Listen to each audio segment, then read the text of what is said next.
Hello, good morning dear students.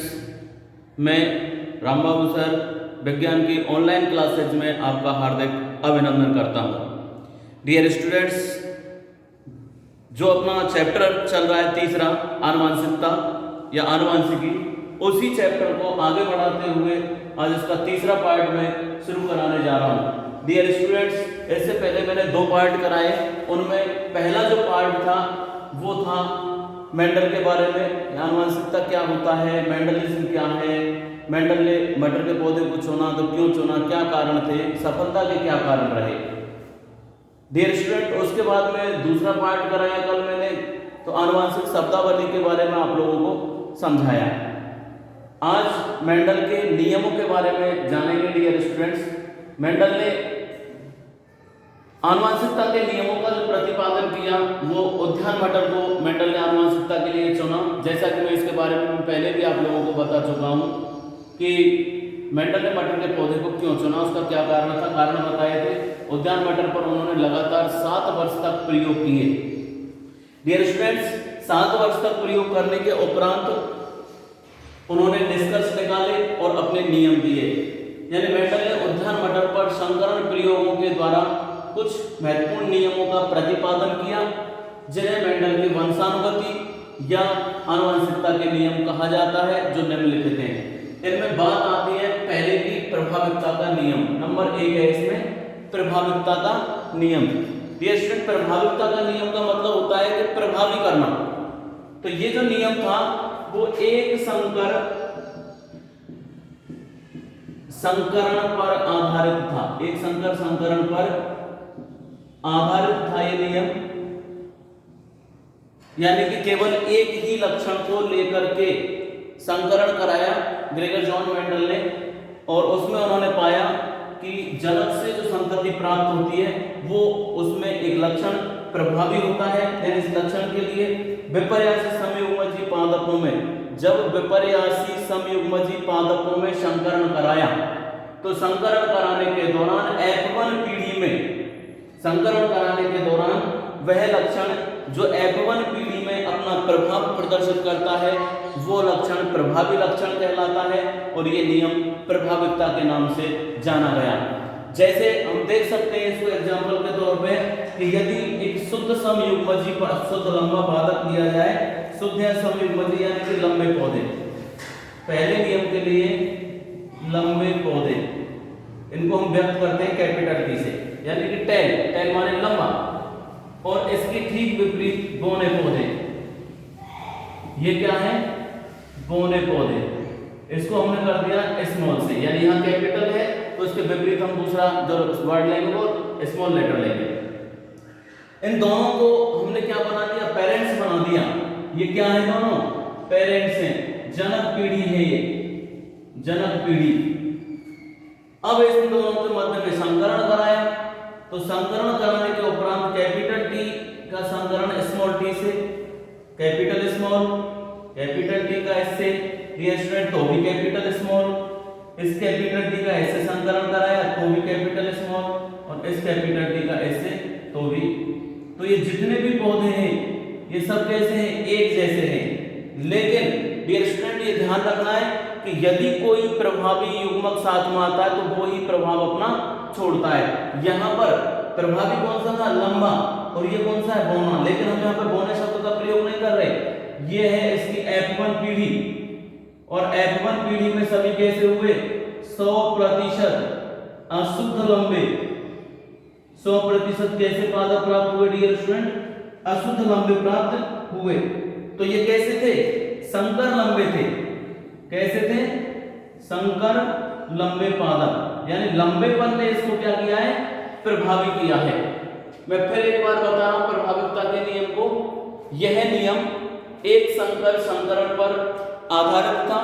इस नियम में ग्रेगर जॉन मेंडल ने इस नियम के लिए जो मुख्य रूप से जो लक्षण प्रकट किया, इस नियम के अनुसार जब एक लक्षण के लिए विपर्यासी समयुग्मजी पादपों के मध्य में संकरण कराया जाता है, विपर्यासी समयुग्मजी पादप यानी ये समयुग्मजी समान युग्मक है और ये भी समयुग्मजी पादप, तो एक लक्षण को लेकर के एक लक्षण के दो एक जोड़ा दिया था उन्होंने, जितने भी लक्षण लिए वो सब किस में थे, जोड़े के रूप में थे डियर स्टूडेंट। तो यहाँ पर हमने एक विपर्यासी लक्षण कौन सा लिया, लंबेपन का। उस लंबेपन के दो, एक जोड़ा था उस लक्षण का, लंबेपन का जोड़ा क्या है, एक लंबा होता है और एक बौना होता है। तो इसमें एक लंबा पौधा लिया समयुग्मजी और एक समयुग्मजी बौना पादप लिया। इन दोनों पौधों के मध्य में इनको क्या मान लिया, जनक पादप मान लिया, पेरेंटल टी। इन दोनों के मध्य में संकरण कराया। संकरण कराने के उपरांत सभी पौधे कैसे थे, लंबे थे। कैपिटल टी और स्मॉल टी, यानी स्मॉल शब्द अगर किसी के साथ में आ रहा है तो डियर स्टूडेंट्स वो कैपिटल इसमें प्रभावी रहेगा और स्मॉल इसमें अप्रभावी रहेगा। तो प्रभाव किसने किया, लंबेपन ने। तो ये कैसा है, संकर है, लेकिन सभी कैसे हैं, लंबे हैं। अब यहाँ पे बौनापन अप्रभावी रहते हैं। ये स्मॉल टी वाला जो है वो कैसा है, अप्रभावी है, अर्थात 100% पौधे कैसे हुए, यहाँ पर लंबे पौधे प्राप्त हुए। तो ये प्रभाविकता का निरूपण होता है डियर स्टूडेंट्स। प्रभाविकता के नियम में ग्रेगर, ये नियम एक संकर संकरण पर आधारित था। ग्रेगर जॉन मेंडल ने जब एक विपर्यासी समयुग्मजी पादपों के मध्य में संकरण कराया तो संकरण के दौरान उनसे F1 पीढ़ी में जितने भी पादप प्राप्त हुए वो सभी पादप कैसे थे, संकर लंबे या अशुद्ध लंबे पादप प्राप्त हुए। तो यहाँ पर क्या हुआ, लंबेपन ने प्रभावी किया, इसलिए इस नियम को प्रभाविकता का नियम कहा जाता है। तो इसीलिए एक ऐसा नियम है, प्रभाविकता का नियम कहा जाता है, इसीलिए इसको प्रभाविकता का नियम कहते हैं। बात आती है डियर स्टूडेंट्स दूसरे नियम की, पृथक्करण या युग्मकों की शुद्धता का नियम। ये नियम भी एक संकरण पर आधारित था, यानी ये नियम भी केवल एक ही लक्षण को लेकर के संकरण कराया गया, संकरण पर आधारित था। इसमें ग्रेगर जॉन मेंडल ने क्या किया, जो F1 पीढ़ी में जो पादप प्राप्त हुए उन्हीं पादपों के मध्य में दोबारा से संकरण कराया और संकरण कराने के दौरान उन पादपों में उनसे जो संतति प्राप्त हुई तो उनसे उन संतति प्राप्त होने पर उन सभी पादपों ने अपना पृथक पृथक रूप से एक लक्षण प्रकट किया, अर्थात शुद्ध रूप से वो एक दूसरे से विभाजित होते चले गए। इसलिए उस नियम को पृथक्करण या युग्मकों की शुद्धता का नियम कहा जाता है। यानी इस नियम के अनुसार F1 पीढ़ी के संकर या विषम युग्मजी से, संकर ये या विषम युग्मजी जिसमें दोनों युग्मक कैसे हो, विषम हो, अलग अलग हो, F1 पीढ़ी में प्राप्त संकर युग्मजी या विषम युग्मजी पादपों से युग्मक बनते समय दोनों युग्म विकल्पी एक दूसरे से पृथक होकर अलग अलग युग्मकों में चले जाते हैं, इसे पृथक्करण का नियम कहा जाता है। तथा प्रत्येक युग्मक में एक लक्षण के लिए एक युग्म विकल्पी पाया जाता है, अतः इसे युग्मकों की शुद्धता का नियम कहते हैं। डियर स्टूडेंट्स, इस नियम को समझने के लिए देखिए, ये जो आरेख बना है इसको हम दूसरे तरीके से भी बना सकते हैं। जैसे मैंने यहाँ पे ये है इस तरीके से कैपिटल टी स्मॉल टी, ऐसे भी ये आरेख बनाए जा सकते हैं इस तरीके से। इसमें एक को नर युग्मक मान लिया, एक को मादा युग्मक। यहां से कैपिटल टी स्मॉल टी, इसका गुणा ऐसे किया कैपिटल टी स्मॉल टी, इसका गुणा ऐसे किया कैपिटल टी स्मॉल टी, इसका गुणा ऐसे किया capital T small T. Dear student, एक और चीज ध्यान रखने योग्य होती है, यदि कहीं पे कैपिटल और कहीं पे स्मॉल टी है और यदि स्मॉल टी या कैपिटल टी का इस तरीके से और ये यानी कैपिटल पहले और बाद में स्मॉल, और एक आ रहा है स्मॉल टी और एक आ रहा है कैपिटल टी, तो इनका जब हम गुणा करेंगे तो निष्कर्ष में कैपिटल टी स्मॉल टी और कैपिटल टी स्मॉल टी ही होगा। ये ध्यान रखना, कभी भी भूल करके भी डियर स्टूडेंट स्मॉल लेटर को पहले नहीं लिखना है। यदि हम पहले लिखेंगे तो वो गलत रूप होगा। इसलिए कैपिटल यानी कि प्रभावी पहले आएगा, अप्रभावी बाद में आएगा। अब यहाँ पर बात आती है पृथक्करण या युग्मकों की शुद्धता के नियम की बात आती है। तो पृथक्करण या युग्मकों की शुद्धता, ये नियम भी एक संकर संकरण पर आधारित था। ग्रेगर जॉन मेंडल ने F1 पीढ़ी में प्राप्त विषम युग्मजी या संकर पादपों के मध्य में जब संकरण कराया तो संकरण कराने के दौरान F1 पीढ़ी में जो पादप प्राप्त होते हैं F2 पीढ़ी के अंतर्गत, उन पादपों ने अपने रूप से अलग रूप से अपना प्रभाव प्रदर्शित किया और उन्होंने युग्मक अलग रूप से प्रकट हुए। इसीलिए उस नियम को युग्मकों की शुद्धता का नियम कहा जाता है। डियर स्टूडेंट्स, अब उसको हम आरेख के माध्यम से समझेंगे युग्मकों की शुद्धता के नियम को।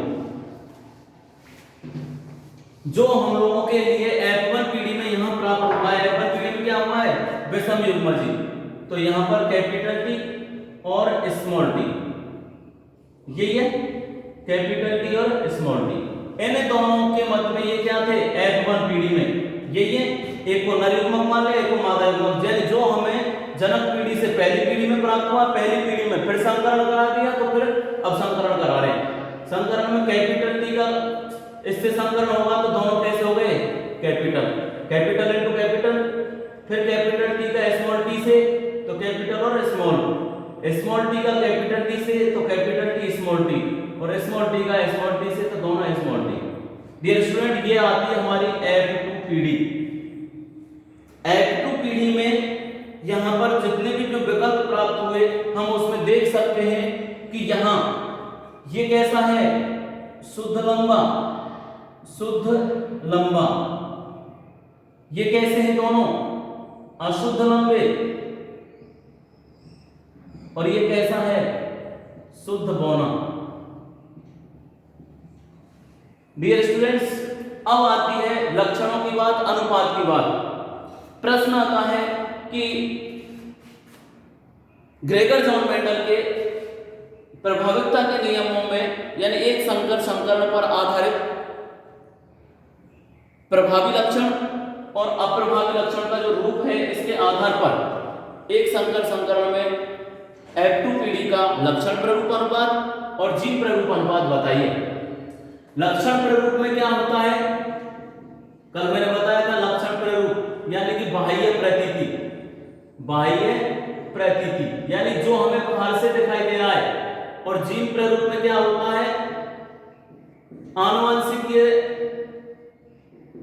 आनुवंशिकीय रचना, आनुवंशिकीय संरचना या आंतरिक प्रतीति या आंतरिक प्रतीति। अब इनमें हम देखते हैं डियर स्टूडेंट्स दोनों नियमों के अंतर्गत कि बाह्य प्रतीति और आंतरिक प्रतीति के आधार पर ग्रेगर जॉन मेंडल के इस नियम में तो हम लोगों ने क्या देखा, लक्षण प्ररूप अनुपात। प्रश्न पूछा जा सकता है एक संकर संकरण का लक्षण प्ररूप अनुपात क्या होगा डियर स्टूडेंट्स, और एक संकर संकरण की F2 पीढ़ी का जीन प्ररूप अनुपात क्या होगा।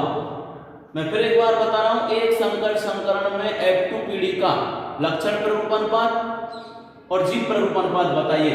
तो लक्षण प्ररूप में बाह्य प्रतीति बाहर से कैसे दिखाई दे रहे हैं, इसमें शुद्ध लंबा, यानी ये भी लंबा दिखाई दे रहा है, ये भी लंबे हैं, अशुद्ध लंबे हैं लेकिन लंबा है, ये भी लंबा है, तो तीन पादप कैसे हैं, लंबे हैं, और एक पादप कैसा है डियर स्टूडेंट, छोटा है, तो एक पादप कैसा है, छोटा है, तो ये अनुपात आ गया 3:1।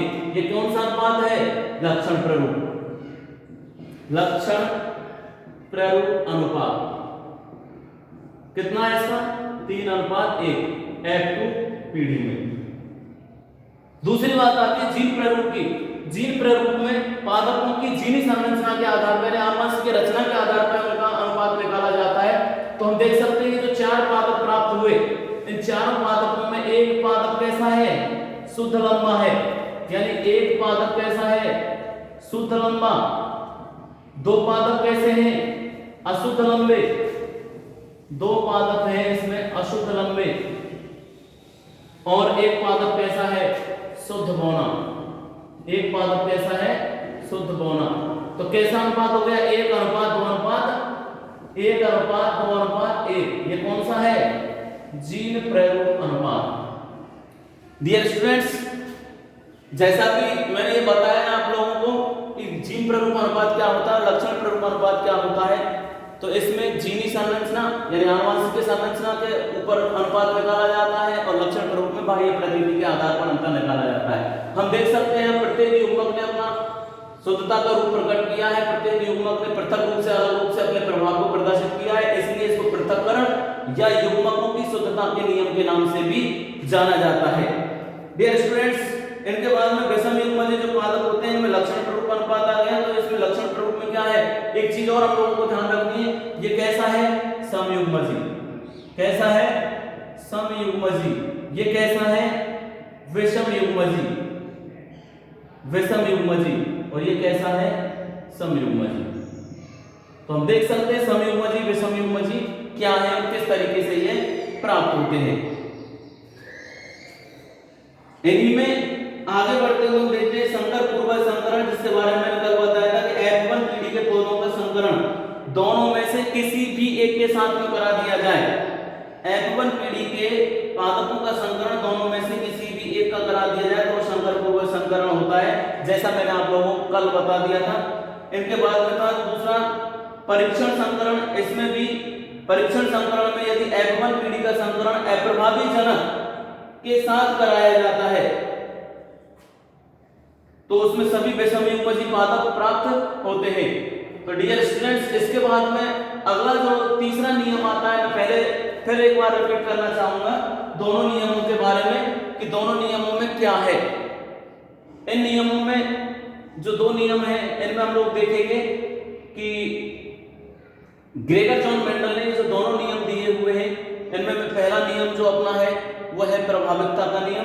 प्रभाविकता का नियम एक संकर संकरण पर आधारित नियम है डियर स्टूडेंट्स, और इस नियम के अनुसार एक संकर संकरण में समयुग्मजी पादपों के मध्य में जब एक विपर्यासी लक्षण को लेकर के समयुग्मजी पादपों के मध्य में संकरण कराया जाता है तो डियर स्टूडेंट्स उनसे प्राप्त होने वाले पादप जो होते हैं वो F1 पीढ़ी प्राप्त होती है। F1 पीढ़ी में जो संकर पौधे प्राप्त हुए उनको प्रभावी पादपता या प्रभावी लक्षण के या प्रभाविकता के नियम के नाम से जाना जाता है, क्योंकि इसमें लंबे पन्ने बोनेपन पर अपना प्रभाव छोड़ा और लंबापन इस पीढ़ी में प्रदर्शित हुआ, यानी हमें सभी पौधे कैसे प्राप्त हुए, लंबे प्राप्त हुए।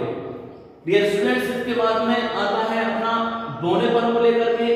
तो बोनेपन को लेकर के अगर मेंडल के वंशानुगति की यदि हम बात करें तो ऐसी कंडीशंस में हम लोग देख पाते हैं कि प्रभाव जो प्रदर्शित हुआ है उसमें F1 पीढ़ी में जितने भी पादप प्राप्त होते हैं, F1 पीढ़ी में जितने भी पादप प्राप्त हुए उन विषमयुग्मजी पादपों के मध्य में जब संकरण कराया जाता है, यानी पेरेंट्स से F1 पीढ़ी से F2 पीढ़ी, यानी कि हम अगर सीधी भाषा में समझें यानी कि माता पिता उनसे होने वाली संतति दूसरी पीढ़ी, फिर उनसे होने वाली संतति तीसरी पीढ़ी, तो 3 पीढ़ियां हो जाती हैं। एग्जाम्पल के तौर पे जैसे यहाँ पर हम पीढ़ियों की अगर बात करें तो एक पीढ़ी मान ले दादा दादी, पहली पीढ़ी, इस पीढ़ी से आ गए फिर अपने माता पिता दूसरी पीढ़ी, और फिर इस पीढ़ी से तीसरी पीढ़ी में आ जाते हैं संतान, इनकी होने वाली संतान। तो ये क्या हो गए यहाँ पे, ये क्या है, दोनों पेरेंटल है, जनक है। इनसे प्राप्त क्या है, F1 पीढ़ी है। इनकी जनकों की कौन सी, F1 पीढ़ी, और इनकी क्या है, ये F2 पीढ़ी है। तो डियर स्टूडेंट्स, हम देखते हैं कि F2 पीढ़ी में विषमयुग्मजी, यानी यहाँ पर F1 पीढ़ी में जो हमको प्राप्त हुआ है उसी F1 पीढ़ी के विषमयुग्मजी पादपों के मध्य में संकरण कराया। संकरण कराने के उपरांत हम लोगों ने देखा कैपिटल टी स्मॉल टी का इनको कैपिटल टी से तो यहाँ कर दिया, इसका इससे किया तो ये आ गया, कैपिटल टी का स्मॉल टी का कैपिटल टी से करेंगे तो कैपिटल टी स्मॉल टी हो जाएगा, स्मॉल टी का स्मॉल टी से। इसको हम आरेख को हम दूसरे तरीके से भी इसी तरीके से बना सकते हैं डियर स्टूडेंट्स, जैसा कि हम लोग देख सकते हैं कि एक पादप ये है, इस तरीके से भी हम लोग इसको बना सकते हैं। अगर आप कंफ्यूज होते हो तो मादा युग्मक कैपिटल टी स्मॉल टी इस तरीके से, अब इसमें आसान हो जाएगा। इस कैपिटल टी का इससे गुणा कर देंगे दोनों कैपिटल, इस कैपिटल का इससे तो कैपिटल स्मॉल टी, इस स्मॉल टी का कैपिटल से तो कैपिटल टी स्मॉल टी, इसका इससे दोनों से तो स्मॉल टी। बात वही है, यहाँ पे अगर कंफ्यूज होते हैं तो बात वही है। एक पादप कैसा है, दोनों कैपिटल है, ऐसा ही है। यहाँ पर कैसे है, ऐसे, ये दो हैं तो ये दोनों आ गए, और ये कैसा है, ऐसा है चौथा पादप। तो वही बात है, कैपिटल टी कितना है, 1, कैपिटल स्मॉल टी कितने, 2, और दोनों स्मॉल टी हैं 1, तो कितना अनुपात आ गया, 1:2:1। ये कैसा अनुपात है, इसका जीन प्रारूप अनुपात है। और उधर से अगर बात की जाए कि इनमें लक्षण प्रारूप के आधार पर तो लंबे कितने हैं, पहला ये लंबा है, हम इसको लंबा बोलेंगे, ये भी कैसे हैं, लंबे हैं, तो इनको भी हम लंबे बोलेंगे, और ये कैसा है, बोना है, तो इसलिए 3 लंबे हो गए और 1 बोना हो गया, तो ये हो गया इसका लक्षण प्रारूप अनुपात। तो हम किसी भी तरीके से डियर स्टूडेंट्स इनको कर सकते हैं। ग्रेगर जॉन मेंडल के आनुवंशिकता के नियमों में हम लोगों ने 2 नियमों के बारे में पढ़ा है। आशा करता हूं कि यार स्टूडेंट्स इन नियमों के बारे में आपकी समझ में आ गया होगा। इनके अंतर्गत मैंने जितने भी आप लोगों को डियर स्टूडेंट्स में नोट्स दिए हैं, नोट्स में भेज रहा हूँ, पीडीएफ भेज रहा हूँ, उनकी बना करके आप लोग उनका घर पर रह करके अध्ययन करें नियमित रूप से। यदि किसी भी स्टूडेंट्स को कोई क्वेरी हो, किसी भी स्टूडेंट्स को कोई प्रॉब्लम आती है तो वो अपने स्कूल के ग्रुप के अंतर्गत मुझसे शेयर कर सकते हैं, मेरे पर्सनल नंबर से कांटेक्ट कर सकते हैं। आशा करता हूं डियर स्टूडेंट्स ये टॉपिक आप लोगों को समझ में आ गया होगा। यहां से आगे का मेंडल का जो तीसरा वंशानुगति का नियम है वो हम कल देखेंगे। धन्यवाद।